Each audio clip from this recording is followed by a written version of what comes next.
Narito na ang pambansang pantanggal umay upang maghatid ang mga kwento sa buhay. Buong barangay kapitbahay, mga tropa at tambay, tawagin na pati na rin si nanay. Anong kwento mo? Logan na yan, saan ka man naroon? Logan na yan, gusto mong mapanood? Logan na yan, imatlogan na yan, imatlogan na yan, imatlogan na yan. Hello, Galogs! It's been a while, kaya wag nang busanggot. Smile! Smile! At sabay-sabay tayong humagalpak at tumutok sa mga kwento kong patok na patok. Ako ang iyong pabansang pantanggal umay, kaka Mark Logan. At ito ang top 5 mga kwentong Mark Logan.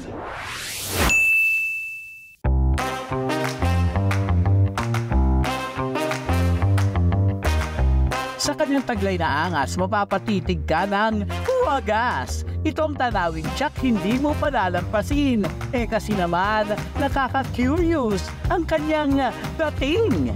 Sa pataasan ng confidence, sabay kay exotic handsome, no need lang maghanap ng evidence. Kahit kanino mo itabi, mapapasabi ka na lang ng tabi-tabi po, dadaan ang luno ng kagwapuhan na malamang sa alamang can't handle ng sangkatauhan.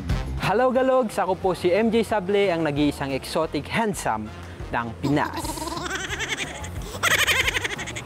1.3 billion lang naman ang taga-subaybay niya sa TikTok. Ang kanyang popoging content ay patok na patok. Nagsimula siya noong pandemic at hanggang ngayon ang kanyang followers never na allergic. Rolling down in the deep, when your brain goes numb, you can call that mental freeze when these people. Ang content ko sa social media ay simple lang. Papogi.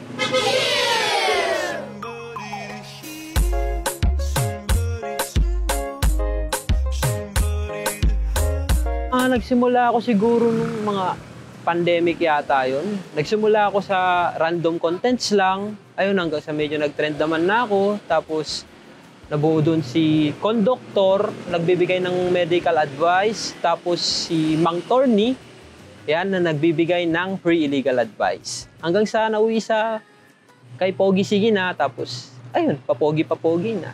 Ang mga kadalasang feedback sa akin ng mga tao is, bakit ang pogi ko? Ganun. O, ano, saan ka ba pinaglihi? Parang ganun.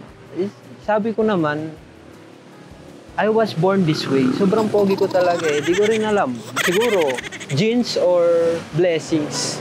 Itong si Exotic Handsome, ang kanyang funny version. Hindi pala pang-content lang. Dahil sa katunayan, kwela raw talaga itong kaibigan. Tampulan ng saya at birong makawarak ka nga.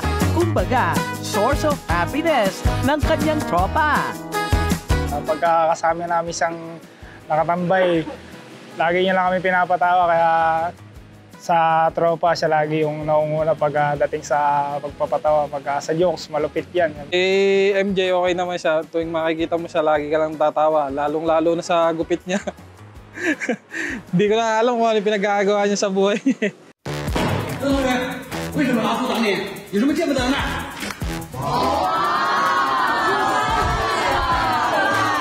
Bukod sa pagiging content creator, proud certified tambay din siya. Pero huwag niyo raw siyang binabasta. Trip niya lang naman na mag-world tour ng bongga. At ang tanging ticket ay ang kapugian niya.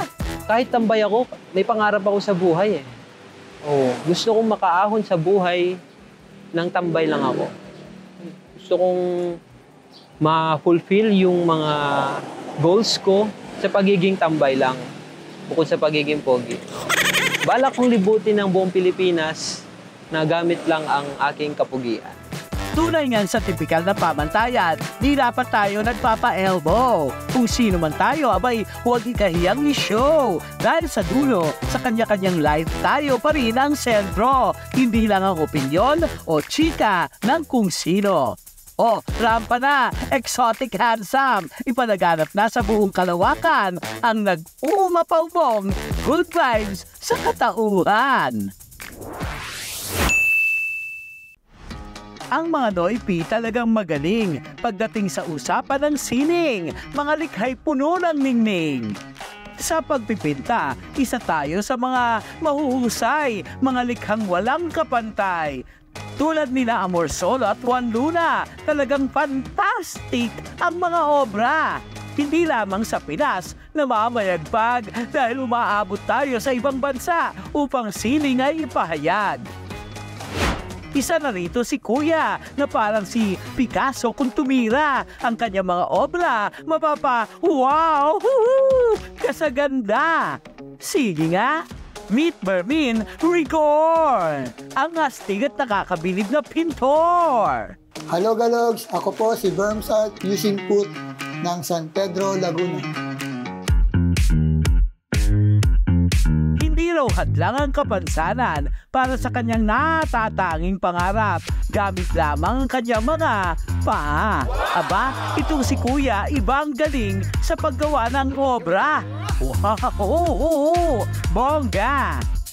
Sa kanyang mga obra, kwento ng determinasyon at galing. Isa siyang inspirasyon sa larangan ng sining.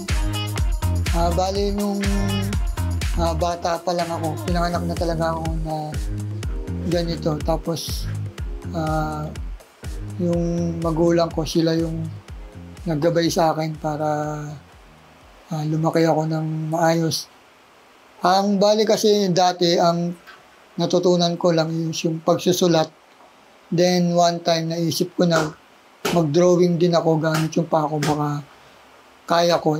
Tapos yun na hindi ko din-expect na kaya ko palang gawin yun. Nakilala siya sa TikTok dahil sa kanyang dedikasyon sa pagguhit at pagpinta. Talaga namang binangaan siya ng madla. Si Mami lang daw niya ang nagturo sa kanya. Nagsimula sa pagsusulat hanggang sa pagpipinta ng mga siling na talaga namang sa ganda ang mga mata mo'y mamumulat. How sweet! Na-inspire daw siya kay Picasso mula sa mga colors na vibrant. Hinaluan na lang daw niya ito ng sarili niyang estilo.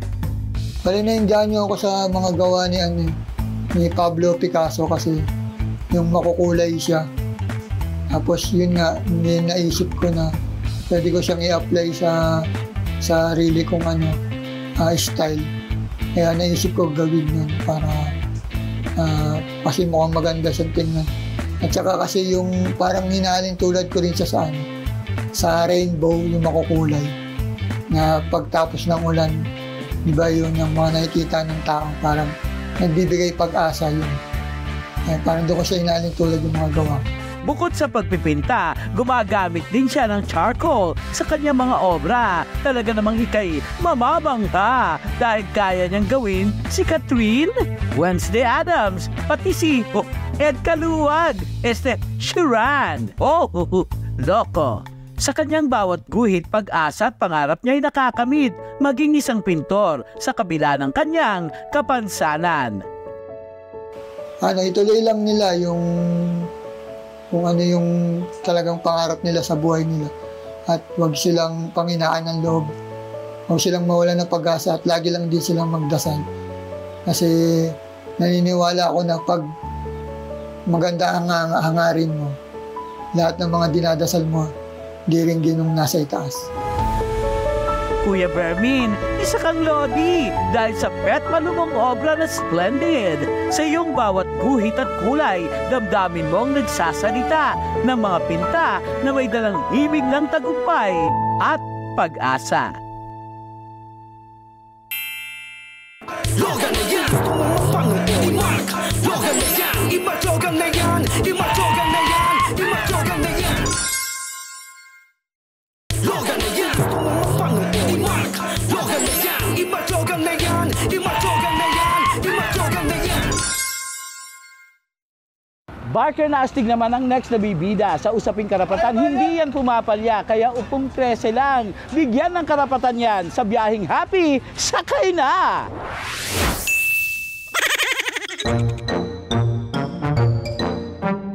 Isa sa trabaho ng mga NOIPI ay ang pagtatawag ng pasahero. Mala human map na nga ito sa mga biyahero.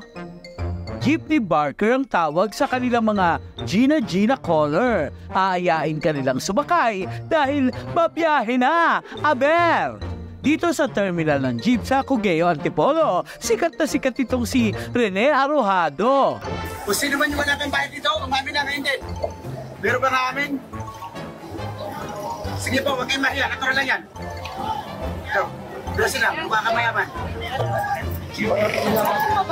Higit pa sa tatlo.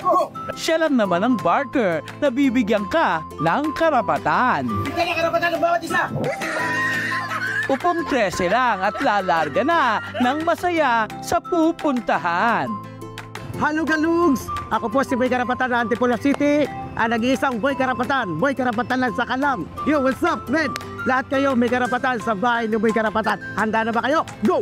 Sinamahan ko si Boy Karapatan sa pagtatawag ng pasahero. Diba panaw? Abay, araw-araw pala, ganito ang kanyang senaryo. Mukha mang seryoso pero ang lakas ng trip nitong si Loco. Ang daming baong, banat. Diyos ko! Kasag yan, ay. Senyor, wag yung sabihin, senyor, estudyante. Para hindi kayo midat. Ayaw kang midat kayo. Ha? Oo, Ayan na, pinti lang kinuha ko. Dito kayo ha. Nakikita nyo ba ito? Si Mami, nakikita nyo? Tignan nyo na F1 ang dalawa na atibahan na ina. Kaya na! Nakitawag na rin ako ng pasahero. Pero itong sila ate, magpapapicture lang pala ng todo. Saan yung camera? Diyan sa'yo daw. Sige, sa akin na lang. Puro picture na naman tayo! Ayos na kayo! Ano? Tignan nyo na lang to! Nice. Ay, di sa lahat. Asan na si Boy? Wala na ka na po. Boy! Hey! Ulo po. Asan si Boy? Boy, pupursa ko na to. Boy! Binigyan niya ate. Boy! Salamat! Hop! Bigyan nyo na karapatan yan! Okay naman sila, wala naman napipikon sa'yo. Sali sa akin kasi. Oh, love na love ka nga nila eh. Diba? Ang salita na nasasaktan. Like you. So, gaano katagal mo nang ginagawa itong pagbabarker? Matagal na sir, dito na nasira aking pag-aaral. Nag-aaral ako ng elementary, puro sabit ako ng jeep. Antipolo ko ba, kapatuhan namin. Oo. Antipolo ko ba. Pero laking dito ka talaga. Dito na po dilibing ang akin inunan. Dito na po kami namulat ang mga mata.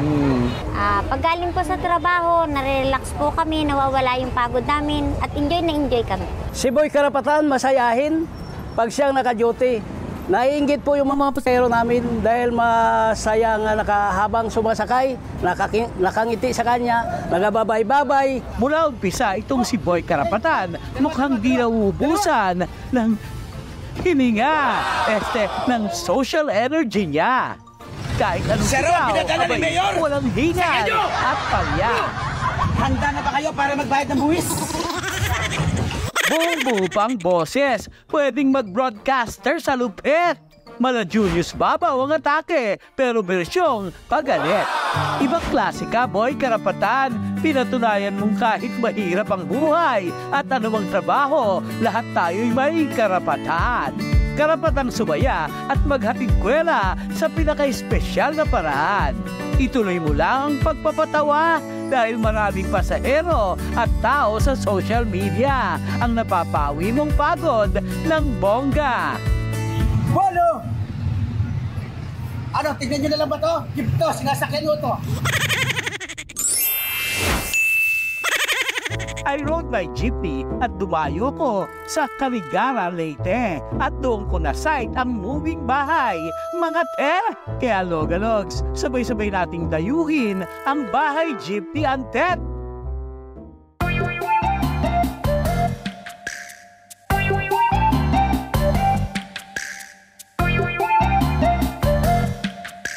Hello, Logalogs! Welcome sa aming munting bahay na jeep! Kakaibang trip, di matatawaran. Kaya naman Antet, pa-house tour ka naman dyan. Dito pagpasok natin, nandito po yung sala namin. So yung iba namin kasama sa pagbabiyahe, sa paglilipot sa Pilipinas, dito natutulog. Tapos meron din po dito natutulog. At the same time, itong lugar na to, ito yung pinakasala namin. naglalagay minsan kami ng mesa dito kami kumakain. Kabog naman at naka-tiles pa ang kubeta. So, dito sa kusina, meron po kami ditong gripo. And yung gripo na to is, yung water supply niya is nanggagaling sa taas. Unfortunately, wala na tayong supply ngayon kasi walang fresh water dito near sa parking natin. Ganda ng kama, parang sarap. Humilata. Yung kwarto pala namin ay nako-convert siya. So, ito ay nahati. Tapos, yung motor namin, dito namin siya sinasampa. And dito naman sa sala natin, dahil meron kaming power supply dun sa kwarto, meron din dito ang power supply sa ating sala. So, ito guys, yung charge nito is galing din sa solar panel natin sa taas. So ito yung pinaka ginagamit namin pang laptop, pang charge ng cellphone. Minsan nag-iinit ng tubig kapag naubusan kami ng gas. Dito kami nag-iinit ng tubig or minsan dito rin kami nagsasaing gamit yung rice cooker. Itong nakita nyo dito na kulay puti, ito yung satellite internet. Ito yung Starlink ni Elon Musk. Ito guys, yung meron kang internet connection kahit nasa ang sulok ka man ng Pilipinas. Ito yung pinaka ginagamit namin kapag nagtatrabaho kami kasi online po yung mga trabaho namin. So kahit umaandar yung sakyan natin, meron kaming internet. Oh wow! High-tech! Oh ha? May pa-mini gym pa! Kaloka everyone! So yung bahay namin, meron din kaming dalang mini gym, mini pang-workout. Nice! May pa rooftop! And dito guys, kasya dito kahit 3-4 na tao. And masarap matulog dito kasi malamig talaga. Tamang muni-muni lang under the stars. So dito guys, masarap tumambay dito kapag hapon. Kaya talagang maganda yung gabi. Kapag maraming stars, masarap tumambay dito. Tubong Cavite ang mag-asawang sina Alva at Antet. Mahigit 1 taon ng araw ang lumipas nang simula ng trip na malupet. Ang dayuhin ng buong Pilipinas to enjoy life, ika nga. Gamit ang lumang jeep kasama ang the whole tropa. Not just 1, 2, or 3. Dahil sa bahay jeep, nakatira ay many. Wow! Ang dami! Pati mga aso, kasama na sa biyahe. Logalogs, sakay na! Kasya pa atang 20! So, bali pagsimula po ng bahay jeep, talagang bata pa lang ako, pangarap ko na talagang libutin yung buong mundo. And ito nga, pinagplano namin mag-asawa na Pilipinas muna yung libutin namin. So, bali nag-ipon kami ng ilang taon para makabili ng lumang jeep. And nagsimula yung travel namin na para libutin yung buong Pilipinas na walang uwian last year, April 29, 2023. Noong una, ang goal nila ay to travel. Ngayon ay with a cost na sa mga lokal na dinarayo ng kanilang moving castle. Sa ngayon, habang tumatagal, nadagdagan yung parang purpose namin sa pagka-travel namin. Itong nakaraan lang, nagsimula kami magkaroon ng mga outreach program, feeding program, and dinagdag namin siya na habang nililibot namin yung Pilipinas, is makatulong kami sa kapwa nating Pilipino. Sa kanilang pagdayo, sa Albay naman nila nakilala si Tico, isang binatilyong di nakakapag-aral noon, ngayon anak ng trato. Huwag naman daw mag-alala dahil patuloy ang pag-aaral ng mga bata. Inisip nila na hindi daw nakakapag-aral yung anak namin. Pero ang totoo po, homeschooling po yung mga bata. Hindi lang siya siguro pamilyar pa sa iba dito sa Pilipinas, pero ano po siya ng DepEd. Di madali ang buhay, bahay jeep na napili nila ang Tet. Pero ang kakaibang eksperyensa ay walang anumang kapalit. Siguro ang isa sa hindi ko makakalimutan is napatunayan ng mga tao na nakakasalamuhan namin yung nakalagay sa libro na sabi nga it's more fun in the Philippines, and at the same time yung nagpapasaya talaga sa journey na ito is yung community or yung mga local sa isang lugar. Sa humigit kumulang 20 destinasyon at mahigit 1 taong pagtira sa bahay jeep, nananatili pa rin daw ang pinakadahilan ng kanilang never-ending trip, ang maipakita ang totoong ganda ng bansang Pilipinas. Sabi, ang profound or meaningful journey is parang sinasagot niya yung mga tanong na hindi mo sukat akalain tatanungin mo pala. Nung nagsimula po kami mag-travel, ang target talaga namin, 1 taon lang na lilibutin namin yung Pilipinas. Pero sa ngayon, megit 1 taon na po kami naglilibot pero wala pa kami sa kalingkingan ng Pilipinas. So sa ngayon, as long as masaya kami, tuloy yung paglilibot namin sa Pilipinas. Saan man sila makarating, ilang bundok man ang mabagtas, sama-samang maglalakbay, saan man abuti ng bukas. Maaring masiraan along the way, ang biyahe maabala, pero saan ka man mapadpad, iba pa rin ang paglalakbay, nakasama ang buong pamilya. Logan na yan, tumumapang i-mark. Logan na yan, iba-logan na yan, iba-logan na yan, iba-logan na yan. Logan na yan, tumumapang i-mark. Logan na yan, iba-logan na yan, iba-logan na yan, iba-logan na yan.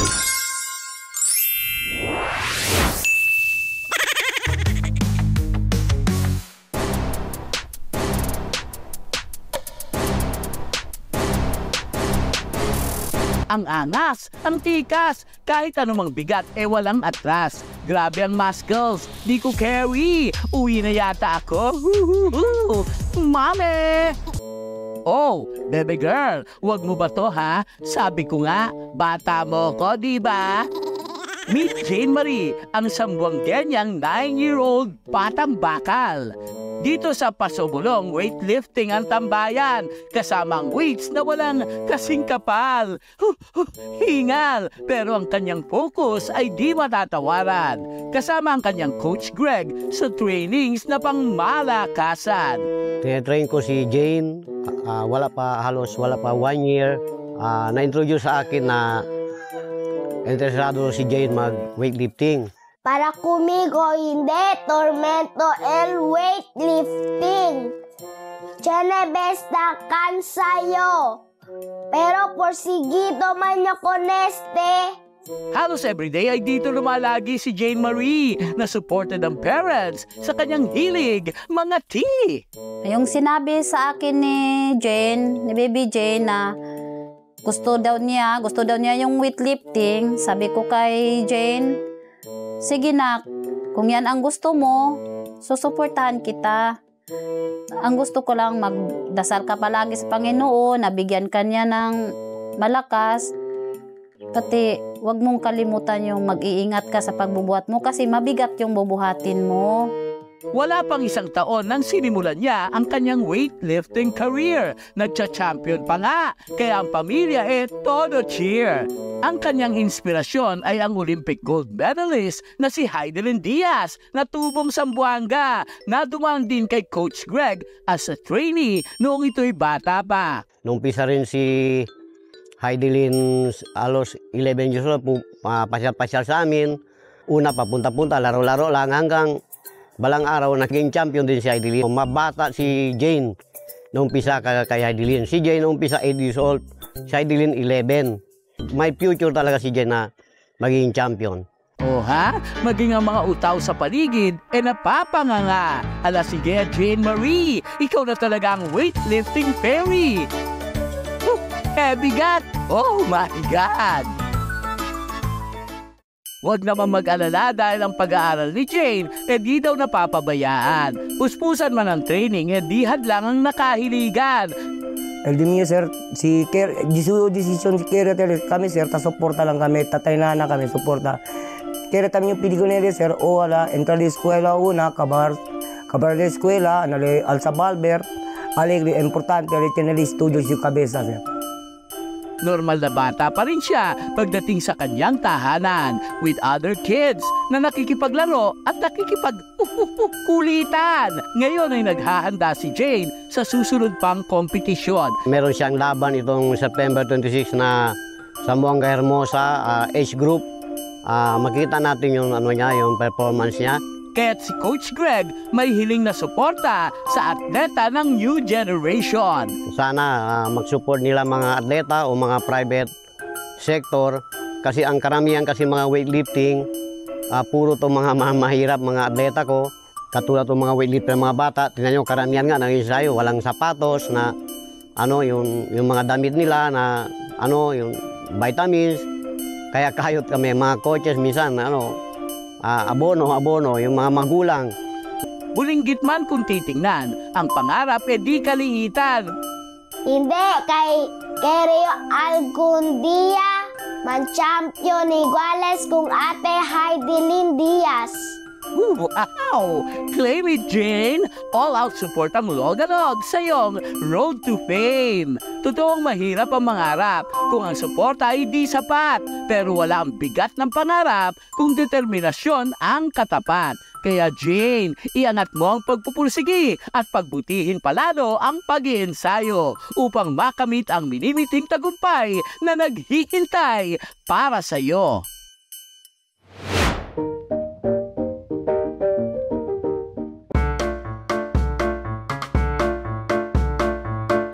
Mga Noipi, basta may selebrasyon, lahat nagpa-party. Walang pinalalampas. Kaya sa inuman, aba, tumabi na kayo dahil hindi kami umaatras. Wow, ang lakas!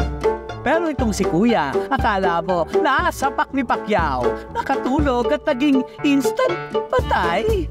Ito'y pagsasama, hindi po tulugan. Naway magising ang kaluluwa ng aming kaibigan. Kung mayroon nagwawala paglasing, itong si Kuya, singlamig ng hangin sa Baguio. Kung magsing, inuman lang ho, walang sakita ng earrings. Aking kapiling sa huling sandali.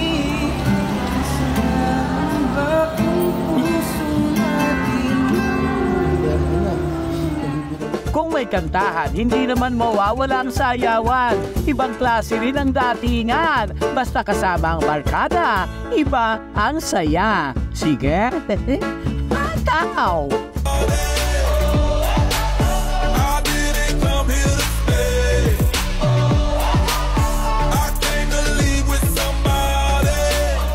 Hindi makukumpleto ang inuman kung walang iyakan na ba? Pang-fama si Ateng!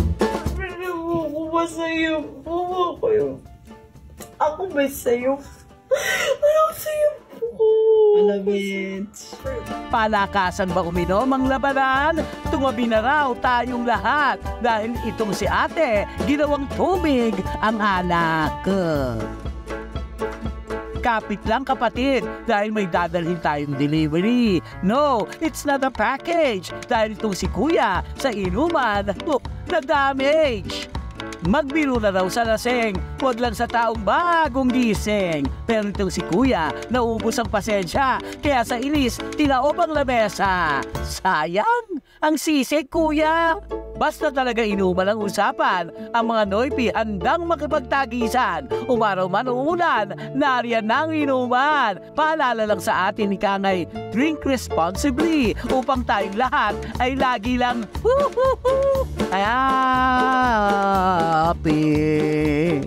Hanggang sa susunod na kwentuhan, samahan ang inyong pambansang pantanggal umay. Sabay-sabay nating basagin ang lumbay, pag-aanin ang trip ng buhay. Ako ang inyong si Kaka Mark Logan po at ito ang aking top 5 kwento.